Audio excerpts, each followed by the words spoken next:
The 1.7 trillion secret they tried to bury. The F-35 just got exposed. The Pentagon released a 3-sentence statement. An F-35 went down over Iranian airspace. The pilot's status is being assessed. No further details available. 3 sentences. For an event that may have just cracked the foundational assumption behind 30 years of American air power strategy, 30 years of Allied defense spending, and $1.7 trillion of the most expensive military investment in human history. 3 sentences. But physics doesn't do press releases. And the debris field that Iranian state television was broadcasting within hours, 3 kilometers wide, not a crash site, but a shrapnel field. That debris field is more informative than anything the Pentagon said, because when a proximity-fused warhead detonates 40 meters from an aircraft at altitude, the aircraft doesn't go down, it comes apart. And the way it came apart tells you exactly what happened, and why what happened matters far beyond one aircraft, one mission, and one morning over Iranian airspace. The story the Pentagon isn't telling you is not classified. It's been sitting in open-source defense literature for over 2 decades. The physicists documented it, the defense analysts published it, the engineers who built the F-35 knew about it when they were drawing the blueprints. And the fact that it ended up in a 3-kilometer debris field over Iran anyway is a story about assumptions. The assumptions that $1.7 trillion dollars were built on, the assumptions that 15 Allied air forces restructured their entire military strategy around, and the assumption that just got stress tested in the most unambiguous way possible. What happened to that F-35 was not an accident. It was a physics problem that someone finally solved. The F-35 Lightning II is not just a fighter jet. It is the largest, most expensive single weapons program in the history of human civilization. Total program cost, spanning development, procurement, and projected lifetime sustainment, exceeds $1.7 trillion, according to figures compiled by the Project on Government Oversight. The United States alone has committed to purchasing more than 2,400 aircraft. 15 allied nations have either purchased or formally committed to the F-35 as their primary combat aircraft. Countries including the United Kingdom, Australia, Japan, South Korea, Israel, the Netherlands, and Norway. Their defense ministries, their military doctrines, their pilot training pipelines, their maintenance infrastructure, all of it organized around one aircraft. The operational concept behind that extraordinary investment is simple to state and extraordinarily expensive to execute. An aircraft that can go where no other aircraft can survive. The mechanism is stealth, not invisibility in any science fiction sense, but radar cross-section reduction so extreme that the aircraft becomes effectively undetectable by the radar systems that guide surface-to-air missiles to their targets. The F-35's radar cross-section is approximately 0.005 square meters in its most favorable aspect. A standard bird produces a radar return of around 0.01 square meters. On most radar systems, the F-35 appears smaller than a sparrow. 2 complementary mechanisms produce that result.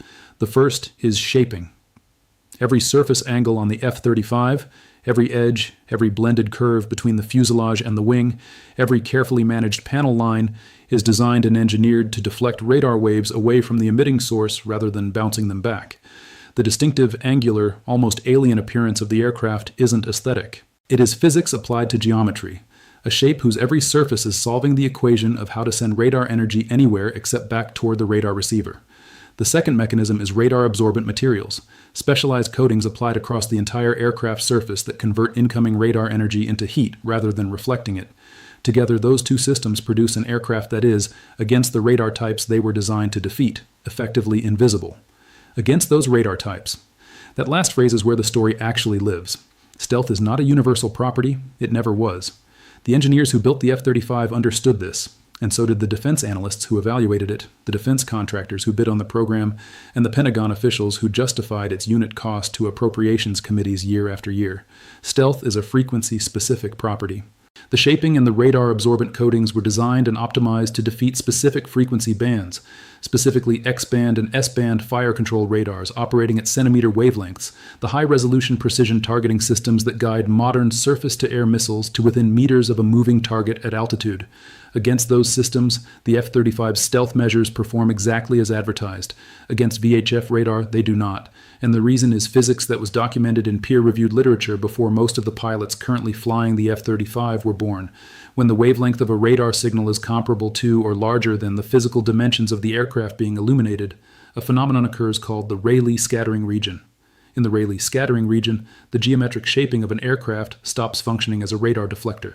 The aircraft is no longer large enough relative to the incoming radar wave for its carefully angled surfaces to redirect the signal away from the source in the intended manner. Instead, the aircraft becomes resonant with the signal. It scatters radar energy strongly in all directions, including directly back toward the radar receiver, regardless of how perfectly its surfaces are angled. The F-35's physical dimensions place it firmly in the Rayleigh scattering region for VHF radar wavelengths. This was not a surprise discovery. Carlo Kopp, an aerospace engineer and defense analyst whose work on this specific problem is among the most cited in open-source defense research, published a detailed technical analysis of precisely this vulnerability for Air Power Australia. The RAND Corporation's work on air dominance challenges referenced the VHF vulnerability of stealth aircraft as a known documented limitation. Dr. Bill Sweetman, one of the most respected aviation journalists of the past 4 decades, wrote about the VHF radar problem in Aviation Week more than 20 years before that debris field appeared on Iranian state television.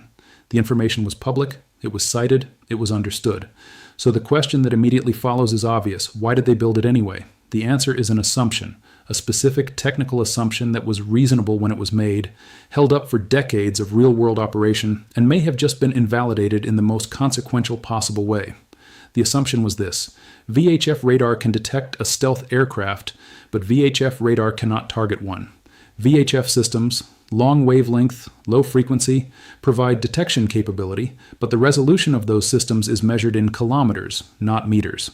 A VHF radar operator tracking a stealth aircraft sees a region of sky where the aircraft might be. A 20-kilometer box, perhaps. A corridor.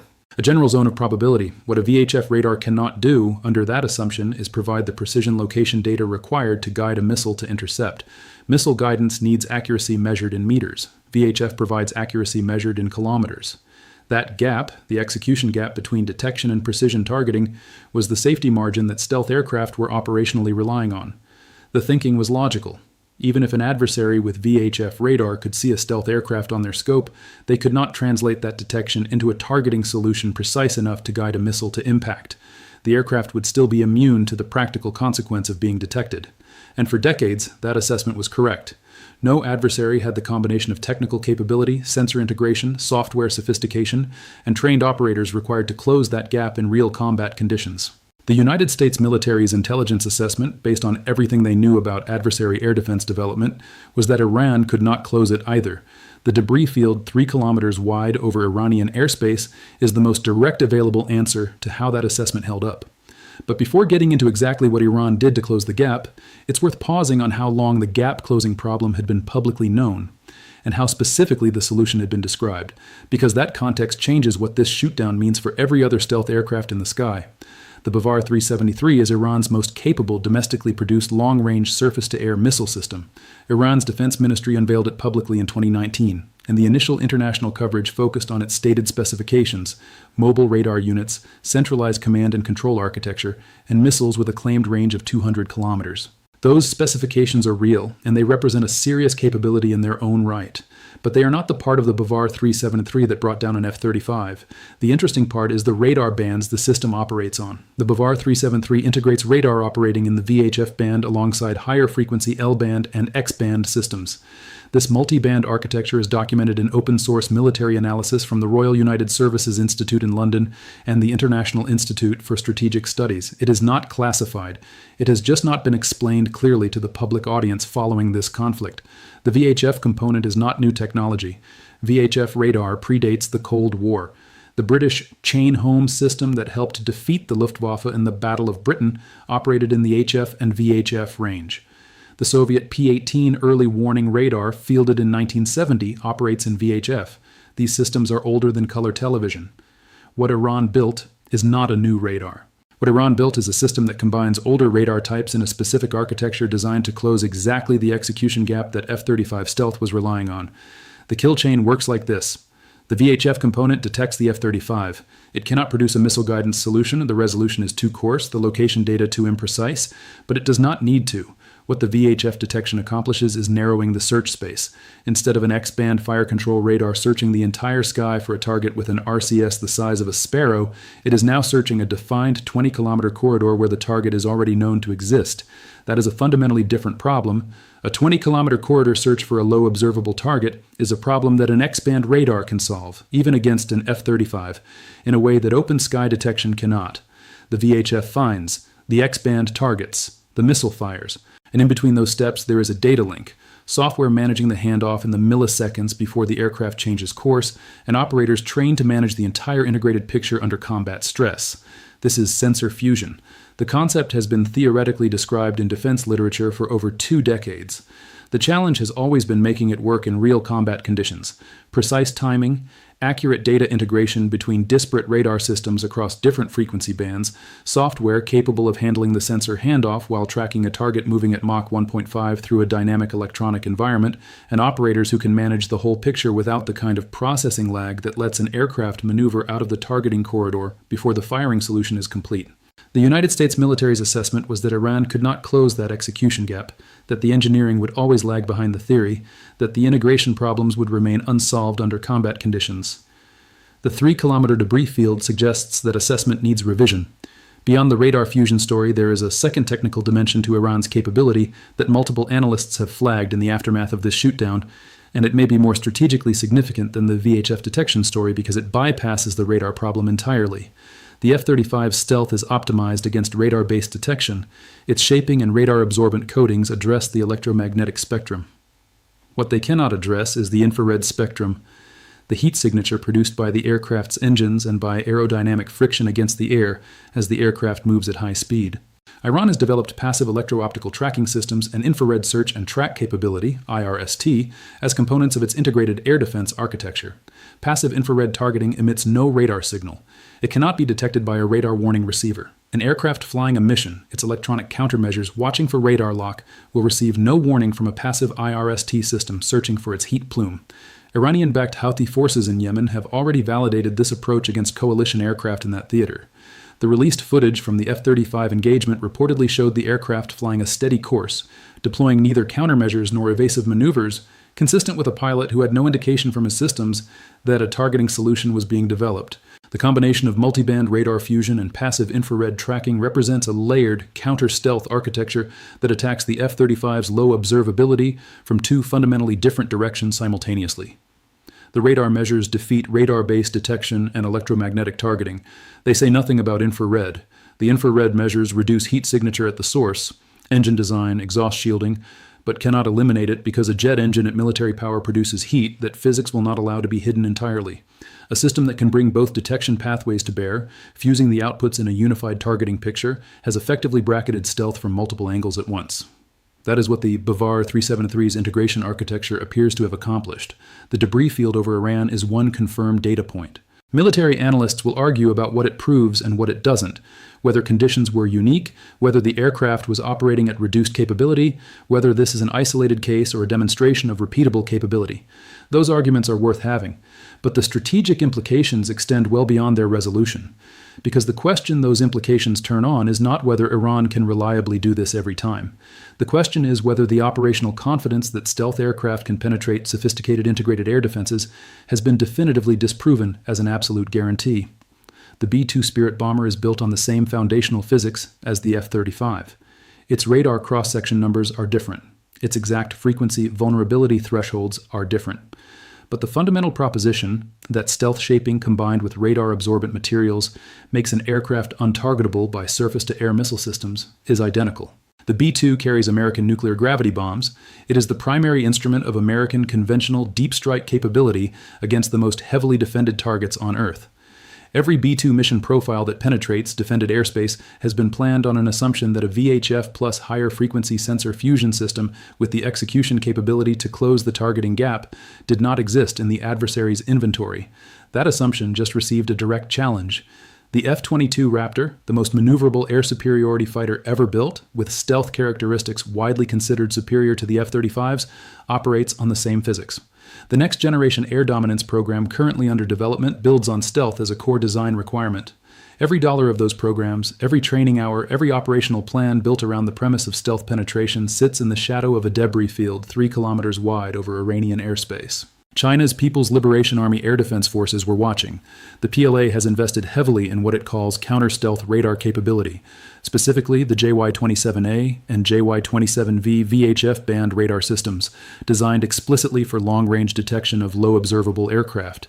These systems form a critical component of China's anti-access area denial strategy, the layered defensive architecture designed to make the Western Pacific a denied zone for American air power in a conflict scenario. Unconfirmed reports have suggested possible deployment of Chinese HQ-9B air defense systems to Iran, systems that reportedly possess the capability to track F-35 class aircraft and that integrate VHF detection with higher frequency targeting in an architecture that closely parallels what the Bavar 373 appears to have executed over Iranian airspace. Russia's Almaz Ante, the firm that builds the S-400, has been publicly claiming sensor fusion capability for years. The S-400's advertised ability to detect and engage stealth aircraft rests on precisely the VHF plus higher frequency cueing concept that Iran appears to have demonstrated in combat. Western defense assessments have historically treated those Russian claims with significant skepticism, noting the gap between advertised capability and demonstrated performance under real combat conditions. If Iran independently demonstrated working sensor fusion against an operational F-35 on a live mission, Russia's capability claims become materially more credible than Western assessments have previously been willing to acknowledge publicly. Every American and Allied stealth aircraft that would be used in a conflict with Russia or China is now operating in a threat environment that has received one confirmed combat data point suggesting the core assumption behind stealth doctrine is more fragile than its architects acknowledged. That one data point does not prove the S-400 can reliably kill F-35s. It does not prove Chinese JY-27A networks can execute the same kill chain. What it does is establish that the engineering barrier to executing that kill chain in combat has been crossed by at least one adversary with significantly fewer resources than either China or Russia can bring to bear on the problem. There is a distinction between an intelligence failure and a doctrinal failure, and it matters for understanding what this shoot-down means at the level of strategic consequence. An intelligence failure is a failure to accurately assess what an adversary has. A doctrinal failure is a failure in the underlying framework of assumptions that an operational strategy was built on. Both can produce the same tactical outcome, an F-35 in pieces over Iranian airspace, but they have very different implications for what comes next. If this is an intelligence failure, the remedy is better intelligence. Assess adversary capability more accurately, adjust operational planning to account for known sensor fusion systems, update threat envelopes for mission planning. That is a serious problem, but a manageable one within the existing doctrinal framework. If this is a doctrinal failure, if the core assumption that stealth aircraft can reliably penetrate sophisticated integrated air defenses that non-stealth aircraft cannot, has been invalidated not just in Iran, but as a general principle of modern air warfare, then the remedy is not better intelligence.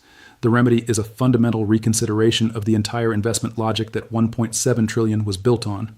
15 allied nations are asking their defense establishments this morning what their F-35s can and cannot be trusted to do. Their Air Force chiefs are walking into briefing rooms and asking what missions are now on the table for revision, what threat envelopes need to be redrawn, what operational concepts built around stealth penetration need to be reconsidered. The answers to those questions are classified, but the questions themselves are being asked right now in capitals across Europe, the Pacific, and the Middle East. By governments that sized their defense budgets and designed their military strategies around an aircraft whose foundational capability just went through a live combat test against an adversary that spent a fraction of what they spent and produced a debris field 3 kilometers wide. The F-35 is not useless after this morning. Let that be stated plainly, because the overcorrection is as strategically dangerous as the original overconfidence. The aircraft remains an extraordinarily capable combat platform across dozens of mission categories: electronic warfare, multi-role strike, air superiority in environments where integrated counter-stealth systems are not present, networked operations as a node in a broader sensor architecture, suppression of enemy air defenses where those air defenses are the more conventional X-band systems that stealth was designed to defeat. None of those capabilities disappeared when the debris field appeared on Iranian television. What disappeared, or more precisely, what was placed under an urgent and unavoidable question mark, is the specific capability that justified the extraordinary unit cost and the extraordinary investment, the ability to penetrate the most sophisticated integrated air defenses on Earth and emerge safely on the other side, the ability to fly into airspace defended by systems that would destroy any non-stealth aircraft attempting the same mission. The capability premium that separated the F-35 from every aircraft that came before it and justified every dollar of the difference in price. That specific premium has now been challenged in combat by an adversary operating a domestically produced system using radar physics documented in public literature before the F-35 program was approved. What comes after stealth as the primary mechanism of air power projection is a question that the defense establishment is going to spend the next decade working through in classified programs, academic conferences, defense industrial boardrooms, and congressional hearings. Directed energy weapons as point defense against incoming missiles. Hypersonic strike as an alternative to penetrating manned aircraft. Unmanned loyal wingman systems that absorb attrition in contested airspace so manned aircraft don't have to. Expanded electronic warfare and cyber capabilities designed to blind adversary sensor networks before strike packages arrive, rather than relying on stealth to defeat those networks passively. All of those directions were already in development. All of them just received an argument for accelerated priority. The people who built the F-35 knew about the VHF vulnerability. The people who funded it knew. The defense analysts who published the technical details in open source literature knew. The RAND Corporation researchers who referenced the limitation in their air dominance assessments knew. The assumption that bridged the gap between known vulnerability and operational deployment was the execution gap. The belief that knowing about a vulnerability and closing it in real combat conditions against a live operational aircraft on a live mission were two entirely different things, separated by an engineering barrier that adversaries could not cross. The execution gap was a reasonable assumption when it was made. It held up for decades of operational history. What it did not survive is an adversary who was not supposed to have the capability, operating a system that was not supposed to have worked, against an aircraft that was supposed to be immune. The debris field is not a press release. It is not a classified assessment. It is not an intelligence estimate. It is a physical fact about what happened when the execution gap closed, and what it means when the execution gap closes is something that every Air Force, every defense ministry, and every contractor whose revenue stream depends on the stealth premise is going to be working very hard to find an alternative interpretation for, because the honest interpretation is the one that none of them can afford to publicly accept, that the physics was always going to win, that the gap was always going to close eventually, and that the only real question was when. The answer arrived on a Tuesday in 3 kilometers of debris over Iranian airspace, in a 3-sentence Pentagon statement that said nothing. And the nothing it said is louder than anything it could have. If the VHF radar vulnerability of stealth aircraft has been documented in open source defense literature for over 2 decades, and if the people who built the F-35 knew about it before the first aircraft rolled off the production line, the question that this shootdown forces onto the table is not just about intelligence. It's about what it means to build a $1.7 trillion strategy on an assumption you knew had an expiration date. What does it mean for the 15 nations whose air power doctrine is built on F-35 stealth penetration if the core assumption behind that doctrine has just been stress-tested in combat and found to have limits? Drop your thoughts in the comments. And if you want to stay updated as this story develops, subscribe and hit the notification bell. The next video is already on screen, and if you found this one worth watching, you won't want to miss what's coming next.